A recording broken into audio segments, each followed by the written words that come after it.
अतिशय उपयोगी 22 kitchen tips. 1. पुरी छान टम्म फुगून खुसखुशीत हवी असेल तर पुरीचे पीठ भिजवताना त्यामध्ये 2 चमचा मैदा, 2 चमचा रवा, 1 चमचा तेल घालून मिक्स करून अगदी घट्ट पीठ मळावे, म्हणजे पुरी लाटताना त्याचा शेप बिघडत नाही आणि छान फुलते. 2. रेस्टॉरंट स्टाईल पावभाजी घरीच बनवायची असेल तर भाजी बनवताना त्यामध्ये थोडे बीटरूट उकडून घाला, यामुळे भाजीला चांगला रंग येतो व टेस्टसुद्धा चेंज होत नाही. 3. दही वडे बनवण्यासाठी आपण उडीद डाळ भिजवून वाटून घेतो व त्याचे वडे बनवतो, पण त्यामुळे वडे हलके होत नाहीत व आतमध्ये थोडे घट्टसर राहतात. वडे छान बनवण्यासाठी डाळ वाटल्यानंतर त्यामध्ये एक उकडलेला बटाटा किसून घालून चांगले फेटून घ्यावे, यामुळे वडे छान सॉफ्ट बनतील. 4. साबुदाणा खीर बनवताना आपण साबुदाणा भिजवून दुधात घालतो. अगोदर दूध गरम करून घ्या आणि भांड्यात थोडे तूप घालून त्यामध्ये भिजवलेला साबुदाणा थोडा परतून घ्या. मग त्यामध्ये उकळलेले दूध आणि साखर घालून परत उकळी काढावी. खीर मस्त होईल. 5. आपण इडलीचे पीठ तयार करतो त्यापासून इडली, डोसा, उत्तप्पा बनवतो. मग पीठ उरले की आपण तसेच फ्रीजमध्ये ठेवतो. मग ते थोडे आंबूस होते तेव्हा त्यामध्ये थोडे नारळाचे ताजे दूध काढून मिक्स करावे. डोसा अगदी मस्त चविष्ट होतो. 6. राजमा बनवताना त्यामध्ये एक उकडलेला बटाटा सोलून किसून घालावा, यामुळे राजमा मसाला छान टेस्टी बनतो आणि ग्रेव्हीसुद्धा घट्टसर होते. 7. तांदळाची खीर बनवताना त्यामध्ये थोडा रवा भाजून घालावा, छान घट्टसर होते व टेस्टसुद्धा छान लागते. 8. कोशिंबीरमध्ये दही घातल्यावर थोड्या वेळाने पाणी सुटते, तर अशी कोशिंबीर बनवताना दही अगोदरच एका कापडात बांधून थोडा वेळ लटकवून ठेवावे, म्हणजे दह्यामधील जास्तीचे पाणी निघून जाईल. 9. कॉफी बनवताना आपण जायफळ पावडर वापरतो, पण प्रत्येक वेळेस जायफळ उगाळत बसण्यामध्ये वेळ वाया जातो. तेव्हा जेव्हा आपण कॉफी पावडर आणतो तेव्हाच त्यामध्ये जायफळ पावडर बनवून मिक्स करून ठेवा.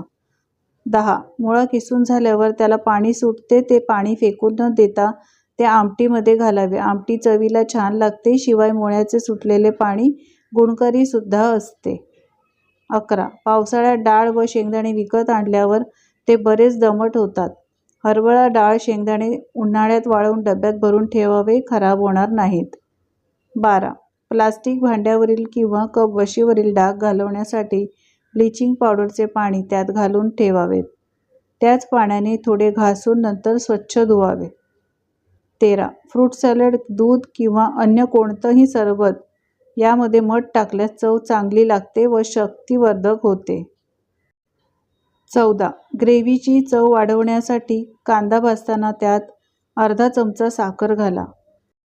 साखर कॅरमलाइज होत असल्यामुळे ग्रेव्हीला चांगला कलर आणि चव देखील येईल. 15. पुऱ्या तळण्याआधी पुऱ्या लाटून 10 मिनिटांसाठी फ्रीजमध्ये ठेवा. असे केल्याने तळताना त्या जास्त तेल शोषून घेणार नाहीत. 16. भरितासाठी वांगे भाजल्यावर 5-10 मिनिटे पातेल्यात झाकण लावून ठेवावे, नंतर सरळ देठाला धरून नळाखाली धरावे, एकदम साफ होते. 17. पुरण पातळ झाले असेल तर थोडा खाण्याचा सोडा टाकून परत शिजवावे, पुरण घट्ट तयार होते. 18. हिरव्या पालेभाज्या साफ करून पेपरमध्ये व्रॅप करून प्लास्टिक बॅगमध्ये घालून फ्रीजमध्ये ठेवा. 8 ते 10 दिवस छान राहतात. 19. दही आंबट झाले तर त्यात अर्धा ग्लास पाणी घालावं आणि नंतर वर आलेलं पाणी काढून टाकावं. दह्याचा आंबटपणा कमी होतो. 20. पुदिना जास्त आणला की खराब होतो. तो खराब होऊ नये म्हणून वाळवून ठेवा, मग तो तुम्ही आयत्या वेळी कधीही वापरू शकता. 21. कडधान्य, डाळी वर्षभर साठवून ठेवायचे असल्यास ते खराब होऊ नये म्हणून त्यात तमालपत्र टाकून ठेवावे. 22. आले मातीच्या कुंडीत ठेवले तर ते खूप दिवस ताजे राहते. कुंडी कोरडी वाटली की थोडे पाणी घालावे, यामुळे आले खराब होत नाहीत. तर या महत्त्वपूर्ण टिप्स तुम्हाला कशा वाटल्या कमेंट्स करून सांगायला विसरू नका. आवडल्या असतील तर लाईक करा, शेअर करा आणि अशाच नवनवीन टिप्स पाहण्यासाठी चॅनलला सबस्क्राईब करा. धन्यवाद.